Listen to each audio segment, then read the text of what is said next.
Yo, yo, yo, what is up, everybody? Chris here from Fake Sports News, bringing you guys a quick recap of what happened during Major 1, that, of course, being our first tournament of the season in Madrid, Spain. So, yeah, we kicked things off with Atlanta Faze taking on the Boston Breach. You guys know I was expecting this to be a 3-1 in favor of the Atlanta Faze boys. I thought Boston was a really solid team going into this. Obviously, they were a top 5 team in terms of the standings going into it, so, underestimating them would be crazy at that point. And yeah, I mean, Atlanta Faze, they came out really hot and they got a decisive 3-0 over the Boston Breach, it must be said. They kicked things off. Well, let's get into the match MVP first. Abizi. Let's go over the general stats first. So Abizi was the match MVP. He had a 1.41, and yeah, I mean, he was dominating. Looking at, of course, the Boston Breach side, everybody struggled. They were all in the red, but yeah, Purge had a really rough series, 38 and 62. And then Cammy 39.54. Just, yeah, really rough. So looking at map 1, Faze came out really hot on red card. Hardpoint coming out 250 to 128. Behind really strong performances from Draza and Simp went 38 and 21, and Draza was 31 and 22. Simp so famously in this map said, "Welcome to LAN" to the Boston Breach boys in the listening. And yeah, he did indeed welcome to the LAN with that 38 piece. Looking at map 2, the red card S&D, yeah, I mean, Boston, they just got tucked. Purge, 2 and 10. We'll see you later, buddy. Big Wake, 9 and 6. He was the only one to really put up a valiant effort. Snoopy had 7 and 7, so he was right there with him. But yeah, I mean, if you're 2 and 10, your team's probably not going to win the S&D. That's a lot to overcome. Abizi was 11 and 7 on the other side. Draza 8 and 5. Cell 5 and 6. Simp 6 and 6. So very even from Faze. And then in control on protocol, of course, Cammy and well, all of them, they struggle a lot, but Cammy struggled the most with 11 kills. And then Abizi 25 and 13, Cell 24 and 9, Draza 17, and Simp 16 and 19. I mean, yeah, you're going to get it done 10 times out of 10 if the other guys are dropping .5s and .6s. So that's how FaZe got it done in the first series, taking a 3-0 scoreline. And yeah, I mean, we got into the next series pretty quickly, and it was another 3-0. So let's look at that one next. So looking at the Ultra versus Surge series, of course, as you guys can see, Kleenex was voted the series MVP, which makes a lot of sense. I mean, the guy had a 1.4 series KD. So let's look at the map by map layout, or how it played out. Looking at map 1, we of course had Kleenex and Joe Thieves, the SMG duo, dropping almost 70 kills. They dropped 69 kills. And yeah, I mean, if your sub duo is putting up a 1.8 and a 1.3, you're probably going to win the map. And then on the other side for the Vancouver Surge, I mean, everybody was red except for Abuza, who was 20 and 28. He went even. Everybody else was very negative. So, yeah, I mean, you're not going to win if everybody goes neg. Looking at the map 2, we of course had a round 11 victory for the Ultra. Kleenex dropped a bomb on him. He was absolutely cooking. And then, yeah, on the Vancouver Surge side, the lone person who really tried to stave off the Ultra victory was Hixie. And then 04, of course, was there with them, but, 5 kills on Abuza and Nasty, your AR duo on Hasi. Probably didn't have a lot of control in the S&D, excuse me. Now, looking at the map 3 protocol control, we, of course, had the Kleenex and Joe Deceive show once again. 26 and 34. I mean, yeah, that's a lot of pressure for control from your SMGs. So, yeah, looking at the other side, of course, the Vancouver Surge, 04 and Abuza, that duo, once again, put up a really good amount of pressure on the map. But yeah, Nasty and Hixie, they just weren't good enough to keep up with the Ultra Boys, and that's how they got a pretty decisive 3-0 victory. Now, looking at our next series, we had the Toronto. We had the LA Thieves taking on the Carolina Royal Ravens. As you guys can see, Scrap is the MVP of the series here. Looking at the rest of the scoreboard, Envoy had a great series, and everybody else as well. Scrap was the standout. But Ghosty had a great series, but Hydra, he struggled in this series. He went even, so that was interesting. Looking at the map 1, I mean, everybody on the Carolina Royal Ravens got tucked to bed good night. And yeah, everybody on the Thieves was very positive. Scrap 23 and 9 was leading the charge, and then Envoy was right there with him, 18 and 10. So Scrap and Envoy were having a great weekend, and yeah, they played really well, and that was really the catalyst for Thieves' consistency all throughout. Looking at the Carolina side, they got their get back here in this red card S&D. Of course, everybody dropped 7 kills with the exception of that boy, TJ Crumble Cookie Halley, who dropped 8. And then on the LA Thieves side, Ghosty and Envoy tried their very best, but they could not get it done. In the map 3, Hacienda Control, Gwyn was the lone player for the Royal Ravens who really stood out and put up a solid scoreline. TJ was putting up a lot of kills, but it just felt like in consequence he was like always a little bit behind. It felt like Gwyn was just doing it all, and the Thieves were just a little bit too much. It was a very scrappy game though, it has to be said. Scrap 32 and 22, he was absolute takeover mode, and then his AR duo Ghosty was right there with him to really hold the line and get them over the hump in this map 3 to give them the edge in the series, which they never looked back from. In this map for Skyline Hardpoint, the Thieves closed out in really decisive fashion with a 250 to 66 scoreline on the Skyline HP. So this was interesting. We haven't really seen a series that I can remember where there was 200 point clubs in the same series. So yeah, this was all time. Interesting 3-1, but a very dominant respawn 3-1, if we're being honest. So looking at our last series of Friday, I know you guys see it. Miami Heretics with the upset of the year already, taking down our 1 seed Optic at their home event in Madrid, Spain. I mean, the scenes, like, it's like straight out of a movie, the Major 1 movie. And looking at the highlights, they are straight out of a movie. Real, Real, Real. It is all too real to the Miami Heretics fans. The nightmare scenario of of beating Optic, the Green Wall, it happened. You know, the nightmare scenario, it came to reality. I don't know what I was trying to say there.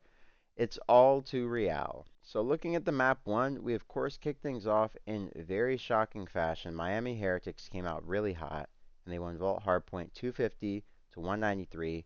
Real dropped 41 on their head tops in Spain, and Rancor was right there with them with 31. Lucky also, I mean, he was right there, 29 kills. So everybody on the Miami side was shooting. Shotzi 28 and 33, Kenny 28 and 32, Hook 28 and 28, and Dashy 25 and 35. Not going to get it done. I mean, as we said, Dashy got absolutely bodied in the map 1, so rough. Map 2, Optic got their get back. Miami's S&D, not good. So yeah, I mean, they got 6-1. Shotzi 8 and 2 is crazy. They balled out and rebounded pretty quick. Hook 8 and 6, Kenny 5 and 3, and then everybody on Heretics got bodied. So yeah, I mean, 2 kills, you're definitely not winning. And then the Hacienda Control, Optic chained it. They changed some momentum, gave the Green Wall some false hope. And yeah, I mean, they went up clearly. Dashy 27 and 13, Hook 25 and 15. Yeah, you guys can see it. Yeah, 15 and 22 out of Real, 13 and 25 out of Rancor. Not going to happen. Not going to get done. Yeah, I mean, Miami, they really struggle in control. Like, I've seen these guys have very, very rough control performances, but they've also dominated enough times where I never know what to think.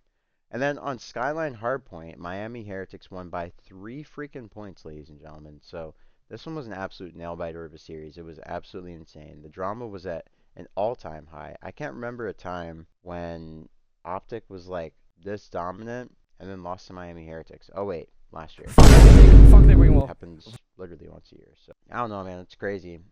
Like this series is always so crazy. So yeah, I mean, look at it. Like everybody on Heretics was in the red, but they got the green light to go to game 5. It's insane. Like Rancor was the only one even, but everybody else was negative. It's insane. Like you want to talk about efficiency. I mean, Dashy, Hook, and Shotzi outslayed and still didn't win the map. It's crazy. Looking at the Hacienda S&D, of course, the Miami Heretics said Vamos.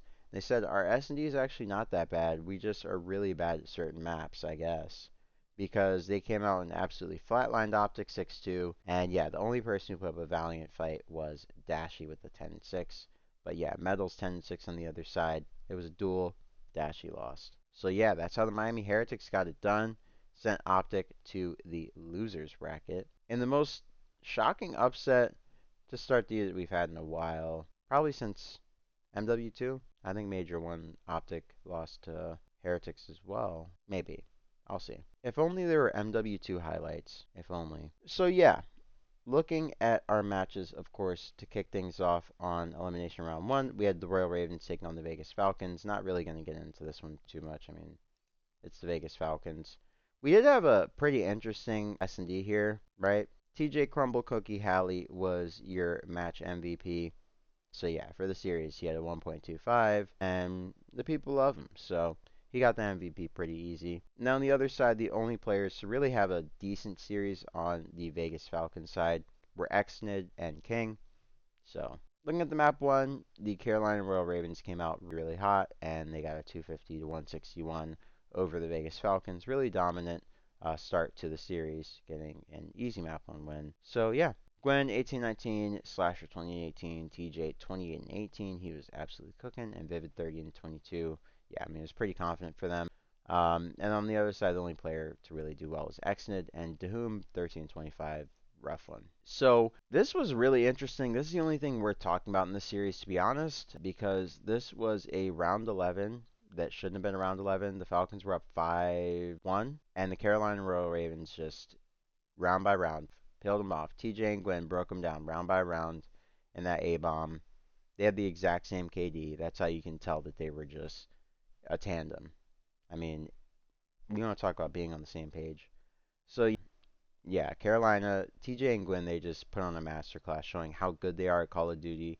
If they had some help, this team would be insane. Looking at the map 3, Vault Control, we of course had the Falcons doing their very best. I mean, King dropped 40. This King guy is pretty solid, along with Xnid. Those are two to definitely build around for the Falcons. Yeah, I mean, they're the only two shooters in this series. And then on the other side, of course, Gwen, you have him 36 and 28, Slasher 27, TJ 36 and 35, and Vivid 37 and 34. Absolutely stretched out on the Vegas Falcons, dominated them without a second thought. All right, so looking at our next matchup, we had the Vancouver Surge taking on the Minnesota Rokkr, and someone was on fraud watch here, and it was definitely not Minnesota. So looking at our series MVP, who else but that boy Geo? So yeah, looking at it, we of course kicked things off with a Hacienda hardpoint. Oh my God, 104 to 73. Geo was untradeable. Yeah, it was 250 to 187 in favor of the Seattle Surge. They came out really hot here. Nero was the only player from the Minnesota Rokkr who started off decently in this series. First map on land in this game, so you could definitely write that one off as like understandable for the Rokkr boys because they definitely got their get back. And then looking at the Vancouver Surge side, they looked really good here. Nasty 21 and 14, 04 25 and 21, Abuza 25 and 22, and Hixie 1 even. So yeah, just a lot of consistent team pressure on the map from the Vancouver Surge boys. That's why they got done so quick. Looking at the red card S&D, of course, it was a 6-3 in favor of the Rokkr. They were really dominant here. They just looked like a well-oiled machine. They were very decisive, and they looked very confident in their play calls. I mean, look at the scoreboard. Astro 9 and 6, Geo 6 and 4, Nero 8 and 5, Paul X 7 and 4. Very comfortable, not losing a lot of engagements. Really easy win for them. Looking at the map 3, control on protocol. This was, of course, a really contested one. Geo went absolutely nuts, 37 and 21. He barely got them over the hump with that absolute bomb that he dropped on the Vancouver Surge. Then on the other side, all the boys struggled, but they were able to get to a game, round 5. So, yeah.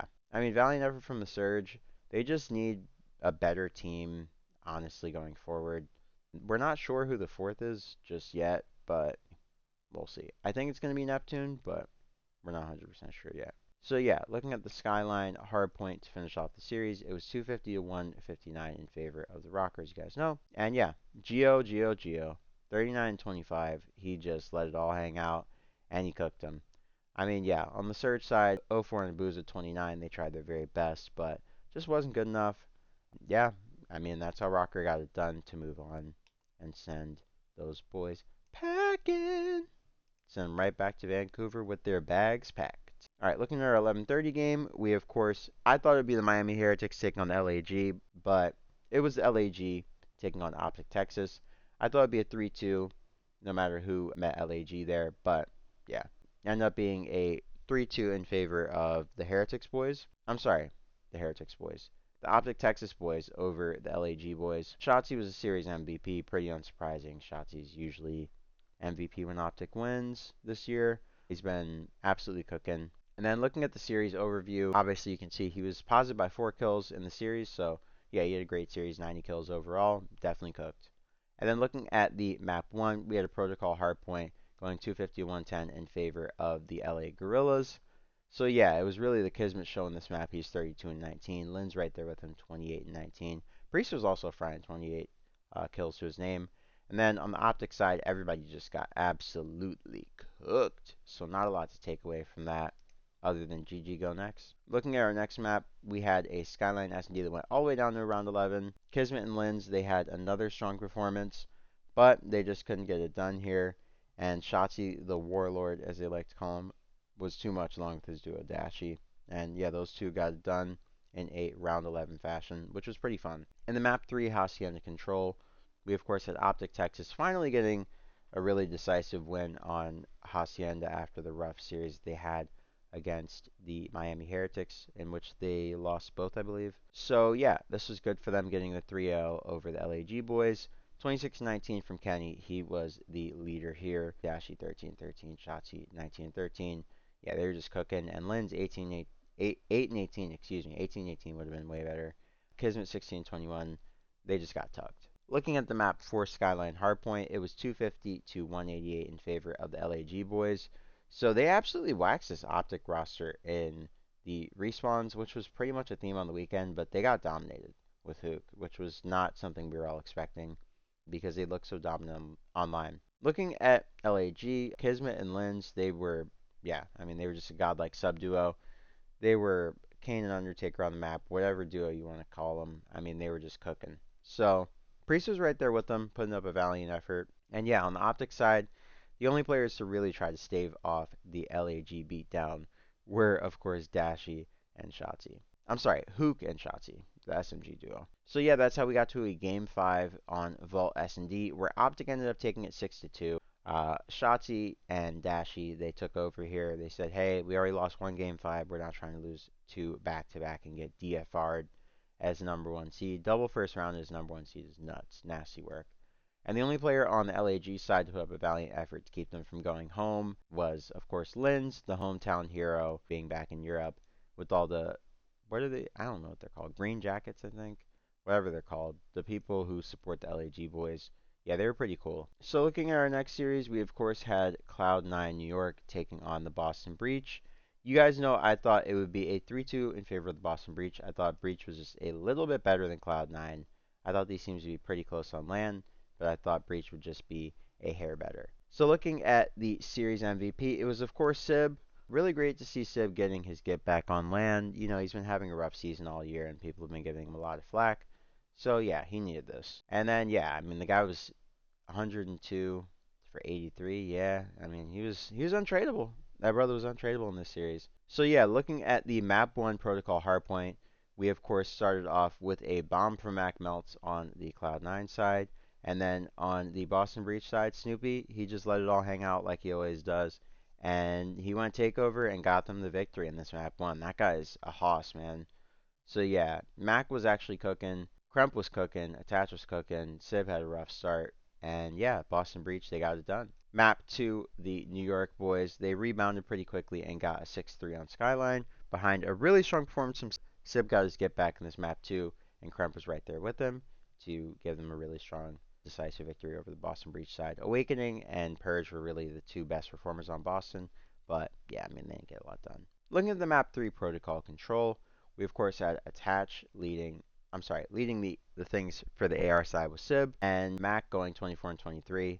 Sib was of course the kill leader for the whole lobby, but yeah, he led the charge. Looking at the Boston Breach side, Wake and Cammy, they did really all they could. I mean, they had a pretty good showing. 21 and 22 out of Cammy and 22 and 21 out of Wake. They definitely did their best, but yeah, New York was just cooking. So you get a little bit more from Purge and Snoopy. You probably have a better performance, but Purge had a really bad weekend, so it is what it is. Looking at the map 4, Boston Breach got a 250 to 184 on the Skyline hardpoint to send us to a Game 5, behind a really strong performance from Big Wake, who dropped a rare Big Wake bomb. He hasn't been really putting up these kind of numbers in Respawn over the last couple of years, so it was interesting to see classic Big Wake takeover map, and yeah, I was happy to see it. So I know Nameless loved it. Snoopy, of course, 31-23, also very, very formidable performance. So yeah, looking at that, that's how we got to the Game 5, like I said a second ago, on the Protocol S&D, where the New York Cloud9 was able to get a decisive 6-3 behind a 10-6 from Mac and a 9-4 from Sib to close things out. Tash right there with them with 8 kills. And then, yeah, on the Boston Breach side, you can see Purge, Cammy, I'm sorry, Purge, Cammy and Awakening. Purge, Snoopy and Awakening all had 7 and 8 respectively. And then Cammy, he had a breadstick. So definitely going home if you put up a breadstick.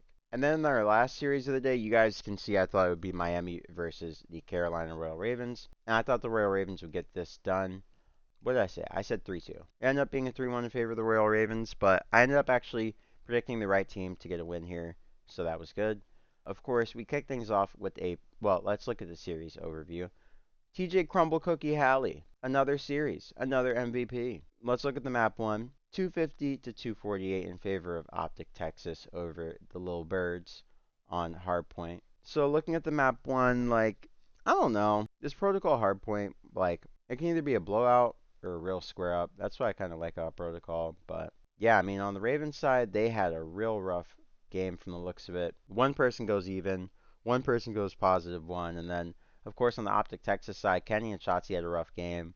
Hook was +11, and Dashy was even. So, I mean, it was definitely a bang out, but, like, I felt like Carolina was, like, just kind of in a whirlpool in this map when I watched it. Looking at the map, too, of course, the red card S&D, Carolina got their get back, and that's where they just regained momentum and kind of took control in the series again. Yeah, I mean, looking at it, Gwen and TJ and Slasher, really, they just did everything. 8, 8, and 9, yeah, you're going to get it done. Now on the Optic Texas side, of course, Shotzi and Hook, the SMG duo, tried their very best, like I've said a couple times in this video, but wasn't good enough. Looking at the map 3 protocol control, yeah, the Ravens, they just absolutely waxed Optic on this one. They made them look completely clueless. Yeah, 18-16 from Gwen, Slasher 19-14, TJ 20-15, and Vivid 20-17. The kills weren't super dominant, but they just were a step ahead all throughout, and they just dominated them. Looking at the Hacienda hardpoint where we ended things in this series, we of course had who but TJ and, well, actually, no, TJ and Vivid, surprisingly, leading the kills for the Carolina Royal Ravens side. And then on the Optic Texas side, Dashy 19-29. I mean, yeah, that's rough. Shotzi 24-26, and then Kenny 22-32. Yeah, I mean, when your AR duo is getting cooked like that on Hacienda, gotta go back to the lab. Might be over. Yeah, I mean, the Carolina Royal Ravens, that get back, you know what they say about that. It's something. So, yeah, they got their get back. I mean, it's not really get back because they beat Optic both times they played them. So, yeah, Carolina, I mean, they clearly like playing Optic. But anyways, enough about Optic because they're done. Looking at the next matchup that we had in the bracket, we had the Minnesota Rokkr taking on Cloud9 New York. You guys can see here in the bracket, I thought it would be Vancouver Surge taking on Boston Breach. Boy, was I wrong. So looking at Rokkr versus Cloud9, our match MVP was of course Geo once again, Mr. Geo, standing out as per usual. Boy was cooking this weekend, man. So yeah, we kicked things off with a red card hardpoint that went down to the wire, 250 to 243 in favor of the Minnesota Rokkr. Estriel dropped a 40 bomb, and his boy Nero was right there with him, 36 and 34, to get them over the hump and to topple the Cloud9 boys. On the Cloud9 side, Sib dropped a 41 bomb, and Kremp was right there with him with 36. And yeah, I mean, they had a really good showing, both teams on this map. It was very close, and nothing to sneeze at. Looking at the map too, we of course had Estriel, Geo, and Nero. Once again, they were cooking, 8, 8, and 7. And on the Cloud9 side, we have Attach and Kremp, who tried their very best, but couldn't get it done. Round 11, I mean, it is what it is. But the round 11, New York definitely trolled. They definitely trolled this round 11. I remember this. They trolled. In the protocol, they got their get back after the troll of round 11 in the map 2. And yeah, despite the best efforts from, of course, Estriel and Geo once again, Cloud9 New York was just a little bit too much. And yeah, Kremp and Sib got them over the hump and got it done. But yeah, very even effort from everybody on the Cloud9 side, except for Attach. He was just not really in a lot of engagements. But yeah, I mean, they got it done, so who cares? In the map 4 protocol hardpoint, we of course had the Minnesota Rokkr going up 250 to 188 and taking the series 3-1, behind strong performances from once again Geo and Estriel, of course, who went 32 and 25 up in kills respectively, if you want to say. And then on the Cloud9 side, the only person who really put up a valiant effort to stave off the defeat was Kremp, who was 29-23. He was not getting traded, it must be said, but the rest of his teammates were, and that's why they indeed lost the map. So that sends Cloud9 home with a pretty respectable, top 6? I think top 6. So yeah, Cloud9 did decent. Better than most people expected, even a lot of their fans. Looking at our next series, we of course did not have Optic Texas taking on the LA Thieves. We had the LA Thieves taking on the Miami Heretics, and it was a 3-0 in favor of the LA Thieves. Pretty dominant, honestly. Looking at the series, of course, damn Daniel. Oh, he was 16-4. That's right. Yeah, I was about to say 4-0 KD is crazy. But yeah, looking at the series overview, yeah, you guys can see Ghosty, of course, was voted series MVP. Envoy was clearly like just on another level, 74 kills in comparison to everybody else. Yeah, he was just stand out. And then on the Miami side, everybody had a rough series. Metals just had a really bad one. -20 is crazy. And then looking at it in the map one, we of course had Skyline Hardpoint going in the way of the Thieves, which is really where they took the momentum and never looked back here. And yeah, Envoy and Hydra were the two players to go positive on the Thieves side.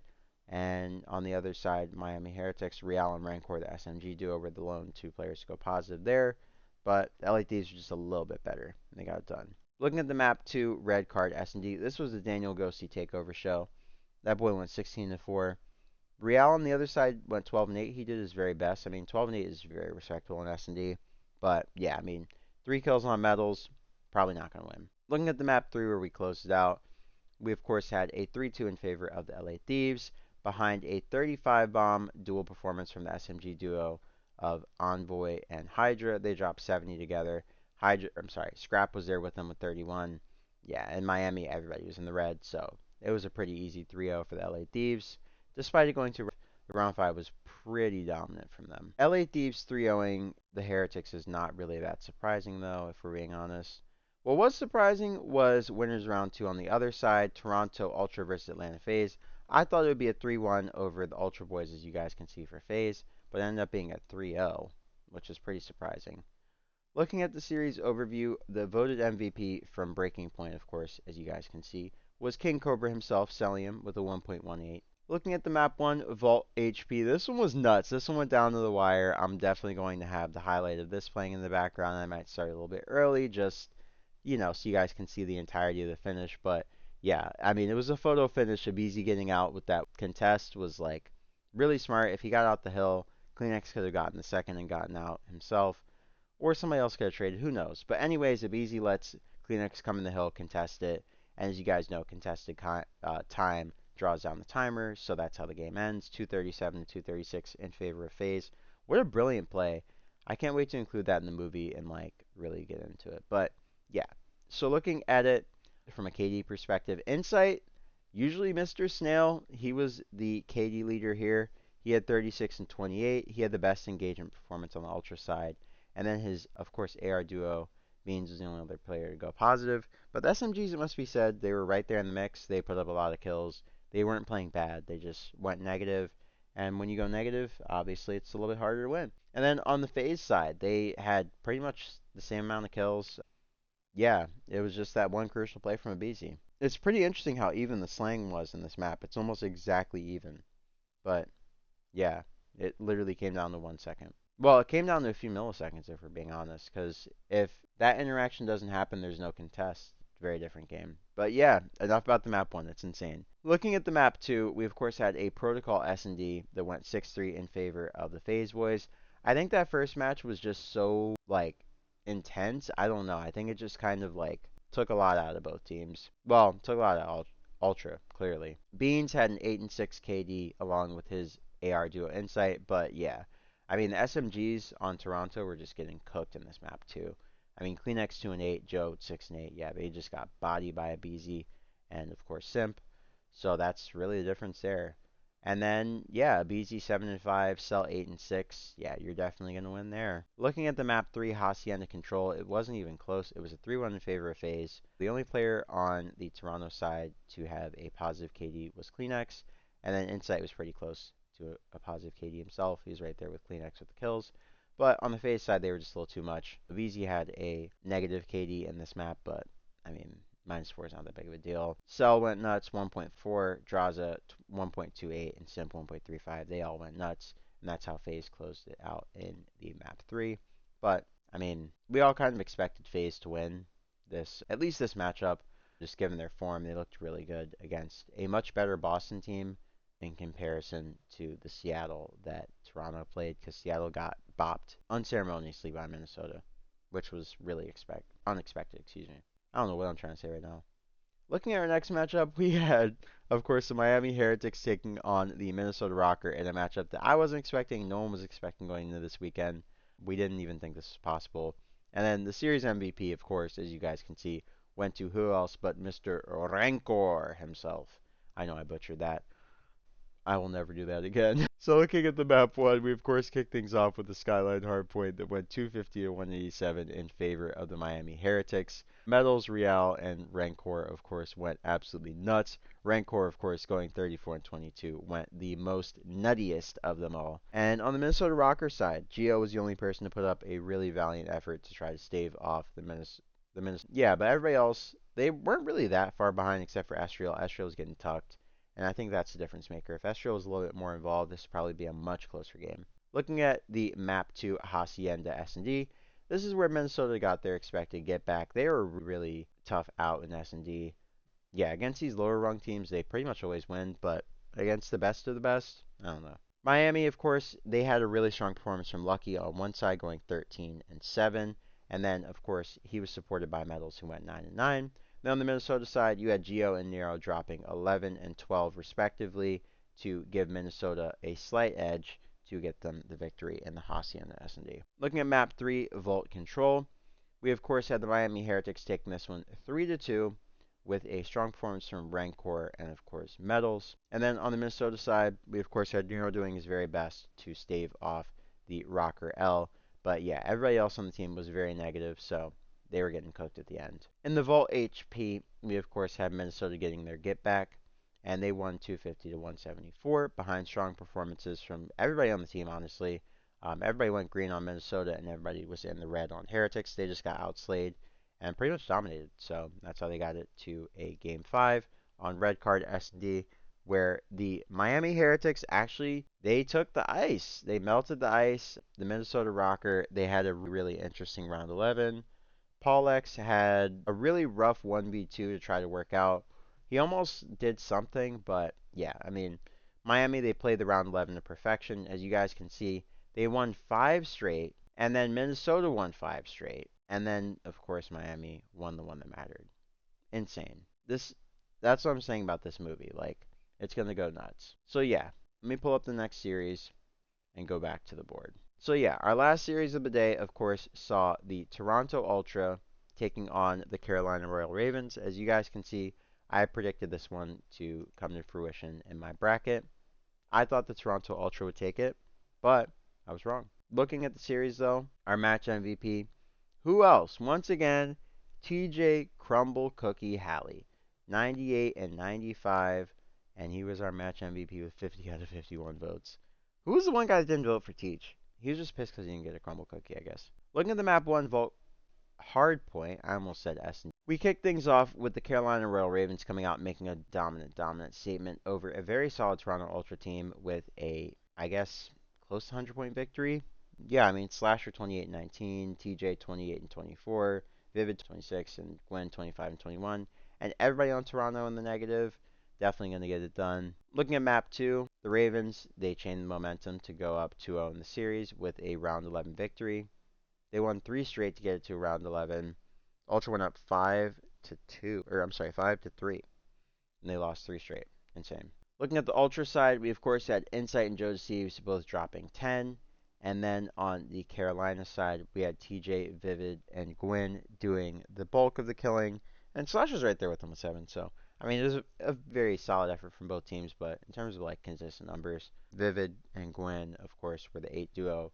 And Tej was the kill leader with 10. And Tej got them over the hump. So looking at the vault control, this of course went 3-2 in favor of the Ultra Boys. Got their get back finally. As you can see, they finally all had green lights. And this is how they got the upper hand in terms of momentum going into the Hacienda hardpoint. Looking at the Ultra side, Beans 32 and 27, Kleenex 29 and 28, Insight 33 and 26, and Joseph's 36 and 25. Pretty dominant, and yeah, pretty clear to see why they won 3-2. Looking at the map 4, we of course had the Toronto Ultra winning 250 to 209. yeah, it was pretty dominant from them. They never really lost or looked back. They never lost. I'm sorry, they did lose lead at one point, and when they gained it, they never looked back. So yeah, I mean, looking at it, Toronto they just dominated. Beans 32 and 20, Joe Deceives 25 and 24 right there with them. Kleenex 26 and 29. He put up a lot of kills, and then on the Carolina side, the only player to go positive was Vivid +1. So yeah, great showing from Ultra. Sends to game 5, where the Carolina Royal Ravens were able to send the Toronto Ultra home from their own hosted major in embarrassing fashion with a 6-4 victory in the game 5 S&D. So looking at it, we of course had Kleenex and Beans doing their very best to save face for the org and not get sent home at their home major, but yeah, it wasn't good enough. And on the other side, for the Carolina Royal Ravens, you had the TJ Halley and Vivid show. They dropped 9 each to get it done and to send the Ultra Boys. I, I don't know where they went, I guess, to watch. Like, you can't send them home if they're hosting. But yeah, they beat them. So, that meant that going into Championship Sunday, our top 4 at this point was Ultra, Thieves, Ravens. I'm sorry, Ultra. Thieves, Ravens, Heretics, Faze. So to kick things off on Championship Sunday, we only had 4 matches. So we had the sorry, I had to pull up the page. We had the Miami Heretics taking on the Carolina Royal Ravens in a really interesting series. Yeah, the match MVP for this series, as you guys can see, was Lucky. He was 85 and 70. He had an absolute pop-off series, and he got Miami a top 3, which is really respectable for a team like Heretics who had never been in the top 4 on land before. This was like amazing. This at their home major, nonetheless. Yeah. So, I mean, Miami's based in Spain. Heretics are based in Spain. It's confusing. They're Miami Heretics, but they're based in Spain because Heretics, the parent org, is from Spain. So this was a home event for them as well, but like a de facto home event because it's actually Ultra's hosted event. Like they paid for, branded, and hosted the event, but it's Miami's true home event in Madrid. Makes sense, right?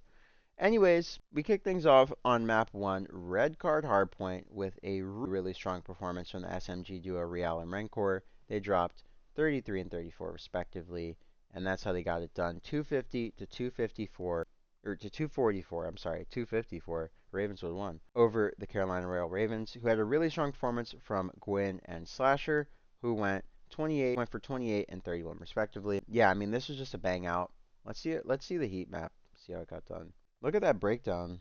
I mean, look at that chart. The game flow is really interesting. I wish they had heat maps too, but the game flow is good enough. 115 to 113 the kills. Yeah, I mean, it couldn't get closer than that. Look at that damage. That was. I don't normally look at that, but it was just that close.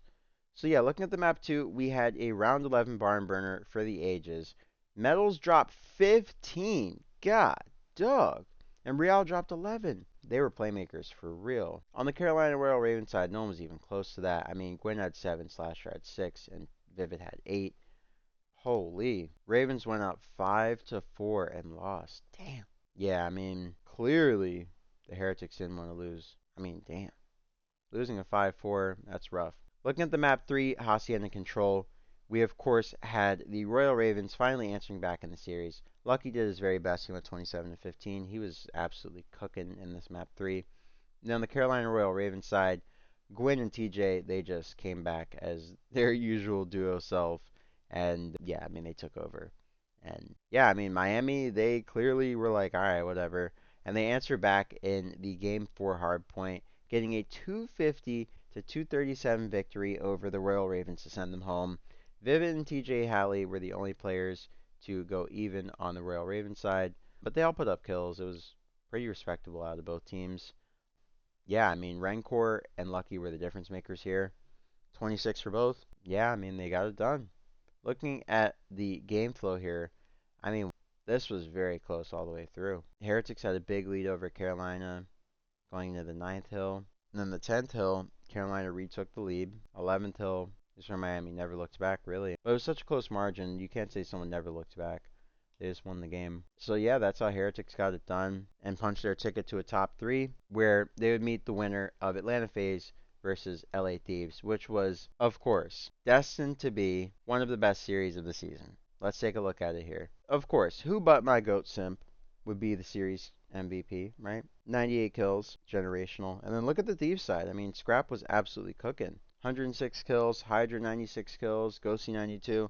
I mean, FaZe got outslayed pretty mightily here. It's really just because of the map 1. Yeah, I mean, looking at the map 1, LA Thieves just dominated FaZe. It was 250 to 107. It was almost a 100-point club, but FaZe was able to scrap together some points to save some face.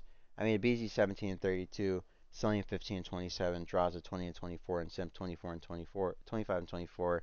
Not going to get it done when Scrap is going 33 and 19, Hydra's 27 and 19, Ghosty's 30 and 19. I mean, it was crazy. They were cooking. Map 2, the LA Thieves, they went up 2-0. They started feeling themselves. Yeah, they went really hard in the first 2 maps, dominated. And yeah, I mean, they felt good about this lead. Scrap was getting up, he was talking. I mean, it was nasty. And then on the FaZe side, a BZ 11 and 7, Draza 5 and 7, Simp 9 and 8, Cell 4 and 8. Not gonna get it done. So, looking at the map 3, Hacienda's where FaZe got their get back. They said, hey, it's Championship Sunday. Like, you can talk all you want, but we're gonna make you, gonna make your stomach hurt if you do all that talking. So you might not want to. So yeah, I mean, looking at it, that get back is something. I mean, LA Thieves went up 2-1 in this control, and then FaZe won 3-2, bring it back with back-to-back attacking rounds, I believe. So yeah, looking at it, I mean, everybody on FaZe went positive. Cellium 31 and 24 was the kill leader.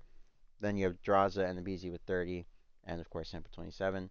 And then on the LA Thieves side, the only player who went positive was Ghosty, but it was a pretty even kill count across both teams, so not really anybody who stands out as getting quote-unquote tucked. Looking at our next map, we have map 4. Everybody on the LA Thieves side put up a very valiant effort. Same with FaZe. No one was really, I mean, -4, -2. Everybody was very competitive.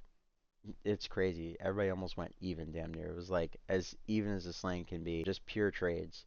So yeah, 250 to 238 is nuts. This was like an absolutely legendary series bang out, absolute fire. And yeah, that's how we got to map 5, where it was a round 11 for the ages, and FaZe was able to take it through better S&D play and more decisive play calling. Excuse me. I mean, FaZe went up 5-4, and then they were able to get it done in round 11. So yeah, I mean, this is a great one. Like, looking at it on the FaZe side, you of course had a BZ as the kill leader along with Simp. I'm sorry, Simp is a kill leader along with the BZ right behind him. And then, yeah, on the LA Thieves side, you of course had Scrap with 10 kills as a standout, and him trying to bring everybody along for the ride. But FaZe was just clearly ahead.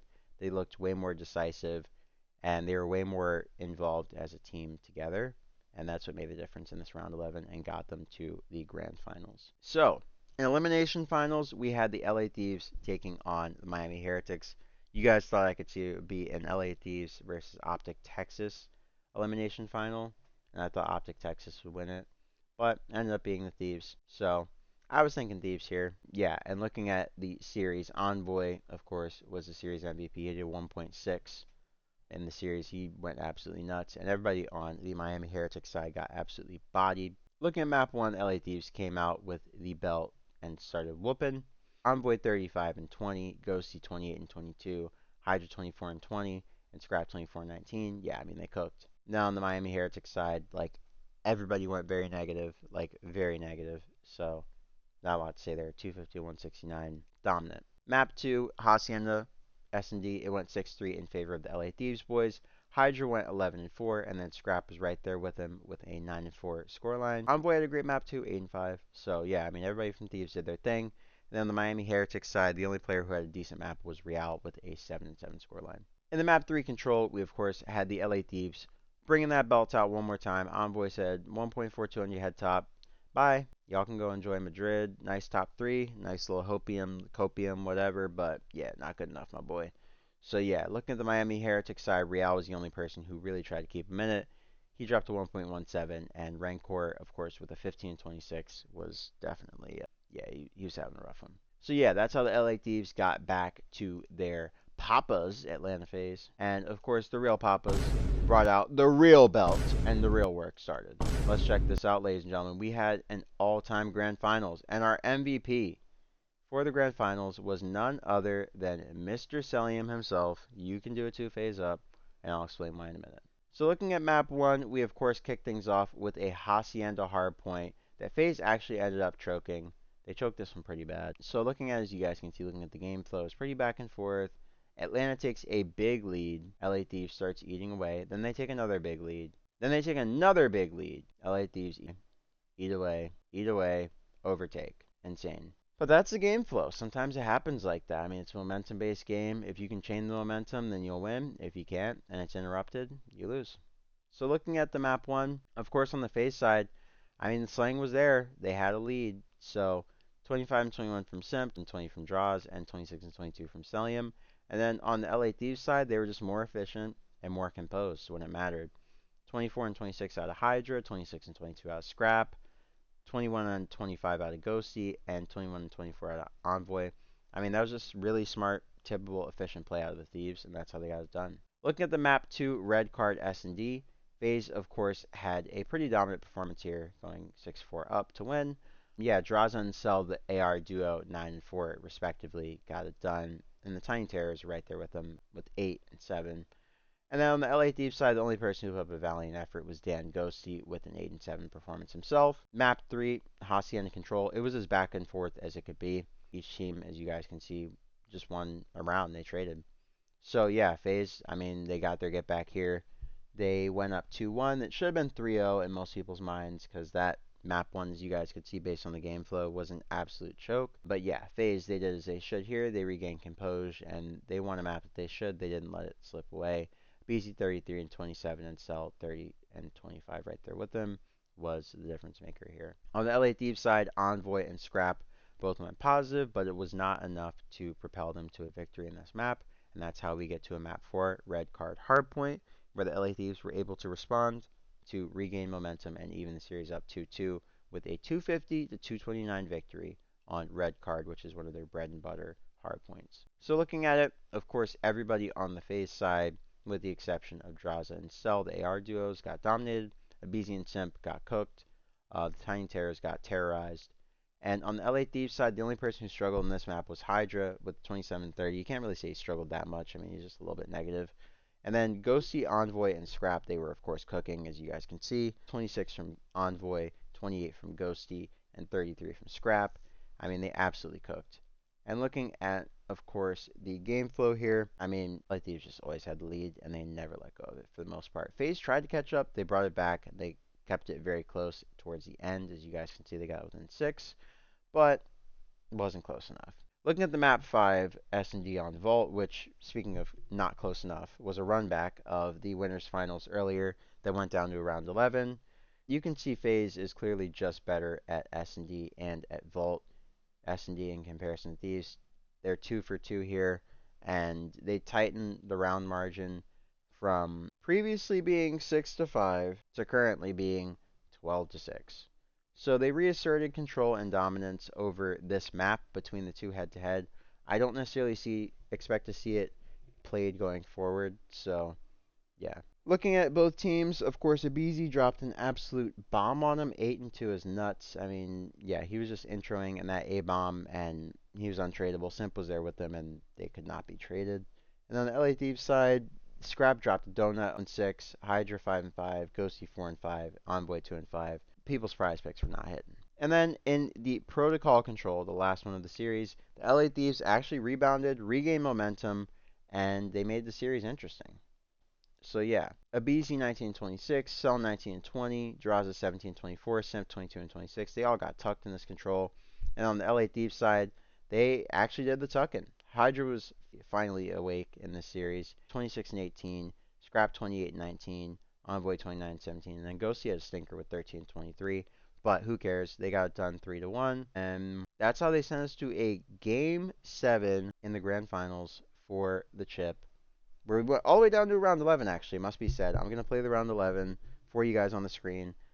As you guys know, I said earlier in the video, LA Thieves have looked very lost in S&D. And yeah, they looked lost in this S&D. All of them this weekend.